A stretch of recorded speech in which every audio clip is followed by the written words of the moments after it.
The turtles were out and about on patrol night, but for some reason, the Foot and the rest of their enemies haven't showed up at all. It had been 2 weeks since the turtles' fight with Tiger Claw, Razar, and Fishface, yet they never showed up again for some reason. Raph had been itching for a fight ever since Mikey found and took Pinkie Pie into his care. He hated how Mikey treats Doll as a living, breathing being, and how he stopped being himself around him and the others, but be himself around that doll. He hated it very much, and no signs of fighting made Raph's temper flare up even more than cool down. Finally, he had it. "That's it! Where's a fight when you want one?" he shouted. Leo turned to him, shushing with a serious look on his face. "Raph, you need to keep quiet," he yelled. But the red-masked turtle rolled his electric green eyes and glared at his older brother. "Well, excuse me for growing impatient, but this is stupid!" he snapped. "Why isn't there a fight out here?" Ollie wanted to slap Raph to get him to shut up, but that would only anger him more. "Raph, you gotta keep it down before you—" Ollie couldn't finish when Raph snapped his attention towards him with a growl. "When I get a fight, maybe then I will calm down!" Just when those words escaped his mouth, the next thing he knew, he and the team were surrounded by beings wearing black clothing, holding ninja weapons, and bug-like eyes glowing somewhat pink magenta.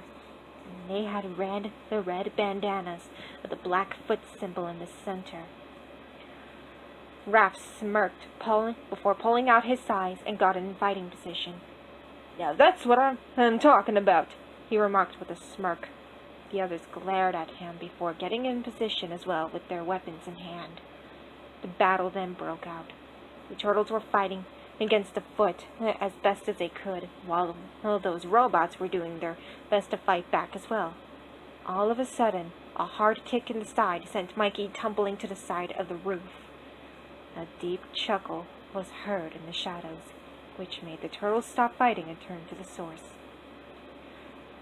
They were shocked to see who came out of the shadows, and Raph smirked before turning to him.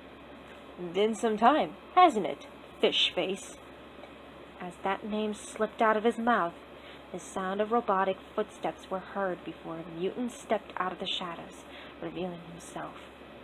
The dark reddish pink and white belly scales glistened in the moonlight from being soaked in water, and his fangs shined in to show how sharp they are than 5 knives.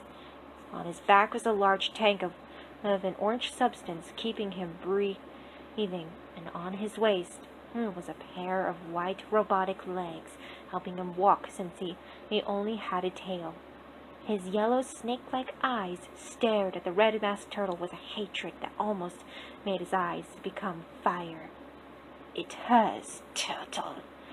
But now let's settle our score," he growled before he got in position. Mikey got up from where he was and got back into position to fight. But as he was ready to fight, something stopped him. He felt the atmosphere around him become strangely eerie and dark. It wasn't coming from the Foot or Fishface, no, nor Razar or Tiger Claw or even Shredder. Not even the Krang can have this type of atmosphere. None of them were as eerie and dark as it is right now. Suddenly, as if instincts grabbed him like a chain out of nowhere, the orange-masked turtle had lassoed his Kusarigama chain towards his brothers and sister, then it wrapped itself around them, almost tying them. When he heard a click, he used as much strength he could, and he used this to pull his 5 siblings away from the enemies. Quickly as he could, he was dragged away. He dragged away his siblings as soon as on the top of the rooftop had angry yelling coming from above, only for the yelling to soon turn into blood-curdling screams. The turtles were all shocked to hear the screams coming from Fishface, and Mikey felt his fear slowly building up. He slammed his hands over where his ears should be and closed his eyes tightly, hoping to block out the screams as he as best he could. He suddenly felt two arms pull him into a hug, which caused him to open his eyes. He was surprised to find himself in the arms of his older brother, Leo. Leo had a comforting aura emitting from him, and to Mikey it made him calm and safe. He could still hear the screams above the rooftop, but being in Leo's arms were calming him down. After at least another minute or two, the screams had ceased.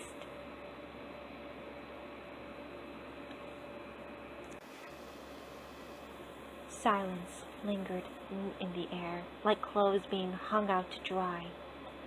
Not a single sound was heard up on the rooftop. When he made sure no more sound was heard anymore, Mikey slowly looked up at the rooftop, then at his siblings. "Maybe it's safe now," he whispered nervously. His brothers and sister looked at him worriedly, except Raph, who looked more annoyed than ever. But deep down, he was shocked to the core when he heard those screams. They sounded like bloody murder, and Fishface had probably been in a lot of pain. Before he could snap, he saw Mikey climbing up to the rooftop. He followed him as the others did so too. Once he was on the rooftop, however, it felt like he was frozen in time. It felt like he was in a world of nightmares where he had never witnessed. Footbots were on the ground with parts like arms, legs, heads, gears, screws, nuts, and crank technology were spread out everywhere, and before they were pulled up into a pile. Fishface didn't even look like a mutant snake and head fish anymore. His robotic legs had been torn to pieces, and his water tanks had been smashed, with the orange substance spilling everywhere. Most of all of his scales had been forcefully ripped out by some unknown force, and all over him were deep gashes, scratches, stomp marks, and large bite marks that looked bigger than an average wolf. Even his fins and fangs looked like they'd been ripped right out of his skull, or what used to be the head. The turtles nearly felt sick at the horrifying sight, and Raph had to hold back the urge to vomit, because it would cause the others to vomit too. Whatever it was, they were almost scared of the bloody sight before them. All the turtles nearly jumped at the sound of that crack. It didn't sound normal, like a normal crack. It came from the scrap pile. Staying quiet and still, the turtles watched in shock as a figure slowly began to emerge from the pile. Due to the moonlight being so dim, the figure was black as coal, hard to be seen. They couldn't make out the features, but they could make out the shape and figure. The head looked like the head of a pony, with something protruding from its forehead, possibly a horn. Its mane was long, tangled, and styled messily into two longish pigtails. But as its body began to emerge from the pile, it didn't even look like a pony completely. Its body was so thin that it could be very literally show bones. Its forelegs looked thin, but large at the end of the hooves. Its tail was unnatural, as it looked to be long like a paintbrush or a lion's tail. On its back were two folded-like things that almost resembled books or heavy bags of flour. The team almost jumped again at the sound, and they almost fell off the roof when they saw the thing turn its head towards them, making them realize the sounds of those cracks were coming from it every time it made a move, even a twitch or an inch. The next thing it did nearly shocked the team to the core. Two large glowing red eyes slowly appeared where the eyes should be on the thing's face. Even Raph starting to feel fear crawl up on him, and it wasn't his fear of cockroaches. He had never seen something more scary than this thing standing before them. The sound of his voice sounded like shattering glass of a tiny shard being crushed, or multiple shards being stepped on. Suddenly, the things on its back began to move, making the same cracking bones, but it did have a hint of glass being crushed. The more it moved, the sounds continued before they stopped. The things on its back revealed they weren't bags of anything, as they were large and spiky. As if instincts took over him again, Mikey quickly pushed his brothers over into the side and grabbed Kofu before jumping onto another side. Before anyone could protest, the sound of galloping hooves was heard by the pile, coming straight towards the edge of the roof. The team watched in awe and slight fear as the thing ran across the rooftop, with its wings flapping, making the same unsettling sounds again. Just as it was close to the edge, it jumped into the air with much strength it had in its legs. Instead of falling like the turtles had expected, it was flying away into the night, with the crimson red dripping down its bony hooves as it faded. As soon as it was gone, the turtle started to grab a breather before Kofu's light pink eyes widened in horror at something on the wall. Rose? She couldn't muster up a sentence before pointing to the wall. The brothers turned, their eyes shrank to the size of a walnut on what's on the wall. A 3-worded message with a drawn rose at the end, written in Fishface's own blood, was dripping on the wall as it scared the turtles into shock. Kill the monster!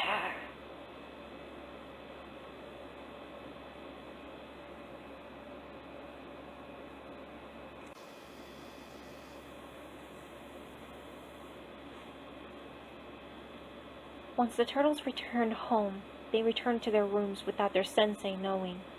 They didn't have the courage to speak to one another, but in Mikey's room, he was hugging Pinkie Pie in his arms, and all as if the pony was comforting him the best as she could. Come on, Mikey. It's okay. Please tell me what happened. Her voice echoed in his head with worry and softness laced with it. Mikey gulped and looked at Pinkie.